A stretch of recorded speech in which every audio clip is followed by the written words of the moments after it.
If you're up for a good paddling, bring your butt over to Tar River Life.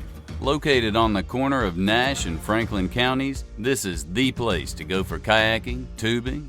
Once you arrive, friendly folks like Megan will get you geared up and on the river in no time. Kayaks, tubes, and life jackets are provided. Just sign a few waivers to make the lawyers happy, and then hop aboard the makeshift school bus for a quick trip to the launch.